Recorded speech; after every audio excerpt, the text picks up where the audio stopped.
Assalamualaikum warahmatullahi wabarakatuh. Selamat pagi menjelang siang anak-anak. Apa kabarnya hari ini? Semoga kalian selalu dalam keadaan sehat dan selalu dalam lindungan Allah Subhanahu wa taala. Amin ya robbal alamin. Oke. Ini dengan Pak Ahmad. Untuk materi hari ini kita masih membahas tentang buku modul tematik tema 1 pertumbuhan dan perkembangan makhluk hidup. Subtema 3 yaitu pertumbuhan dan perkembangan hewan ya. Oke, hari ini kita akan belajar tentang di pembelajaran 5 dan 6 ya. Ayo lanjut aja ke materi kita hari ini ya. Nah, kita lihat di sini itu kerukunan beragama di tengah keanekaragaman budaya merupakan aset dalam kehidupan berbangsa dan bernegara di Indonesia ya. Kenapa bisa dibilang aset? Karena ini patut kita jaga ya. Karena kalau tidak kerukunan beragama ini tidak kita jaga dengan baik, maka nantinya akan timbul perpecahan ya. Nah, kerukunan umat beragama yaitu hubungan sesama umat beragama yang dilandasi dengan toleransi. Nah, kemudian dilandasi dengan apa lagi? Saling pengertian. Kemudian saling menghormati dan saling menghargai dalam kesetaraan pengamalan ajaran agamanya masing-masing. Jadi kita sebagai umat Islam itu harus toleransi dengan saudara-saudara kita yang beragama Kristen.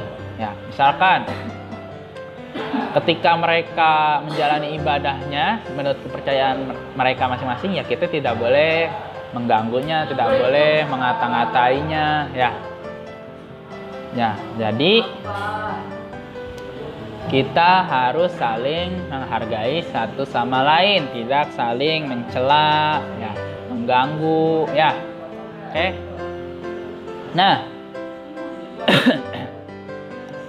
ada beberapa cara yang dapat kita lakukan untuk menjaga kerukunan dalam keragaman agama yang ada di lingkungan sekitar kita. Yang pertama yaitu bisa menyadari bahwa perbedaan adalah suatu kenyataan dan kehidupan bermasyarakat yang harus sama-sama kita hormati ya.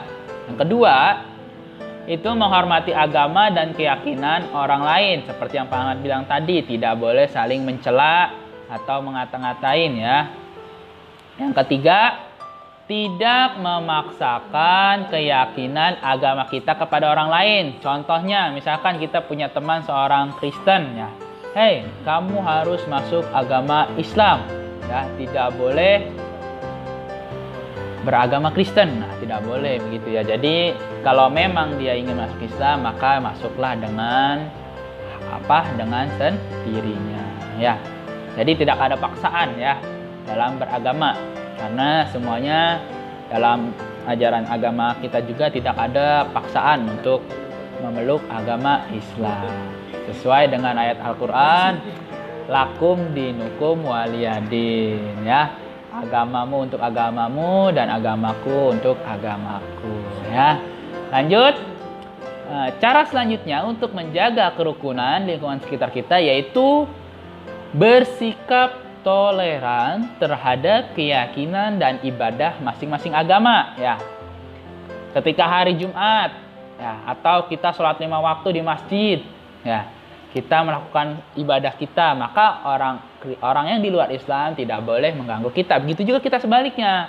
Misalkan ketika mereka merayakan Natal ya, kita tidak boleh mengganggunya. Jadi masing-masing ya, kita harus bersikap toleransi ya. Kemudian yang selanjutnya yaitu melaksanakan ajaran agama dengan baik ya. Kalau misalkan kita umat Islam, berarti kita harus melaksanakan ajaran agama kita. Apa contohnya? Sholat, nah, sholat 5 waktu ya. Kemudian mengaji Al-Quran ya, dan sebagainya. Oke, selanjutnya tidak memandang rendah agama lain. Jadi walaupun kita menyadari bahwa agama Islam lah yang paling benar, tapi kita harus menghargai kepercayaan orang lain atau tidak merendahkan agama mereka. Supaya apa? Supaya kita tetap menjadi saudara satu bangsa dan satu tanah air, Indonesia. Oke, paham ya? Oke, selanjutnya kita masuk ke pembelajaran 6, yaitu rangkaian gerak dalam setiap tarian tidak hanya menggunakan satu macam tenaga. Oleh karena itu, saat kita menari harus apa? Harus lebih cermat dan teliti serta penuh konsentrasi dalam memanfaatkan tenaga kita yang sudah dibahas sebelumnya ya. Nah, perhatikan contoh beberapa gerak yang memerlukan tenaga yang berbeda.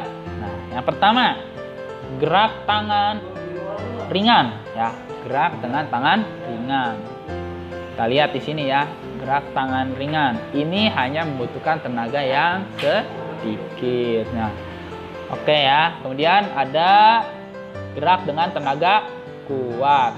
Oke, yang pertama itu gerak dengan tenaga ringan ya. Kemudian dengan tenaga kuat, kalian dapat perhatikan ya gambarnya di sini. Bisa kalian praktekkan sendiri di rumah ya, karena ini hanya bisa kita praktekkan ya, supaya kita tahu. Oke. Nah, selanjutnya itu kalian isi evaluasi subtema 3 di halaman 47 sampai dengan halaman 48 ya. Insya Allah kita akan lakukan koreksi online-nya hari Senin ya. Nanti akan Pak Ahmad infokan untuk melakukan koreksi online-nya ya. Oke, selamat belajar untuk anak-anak sekalian. Tetap semangat dan assalamualaikum warahmatullahi wabarakatuh.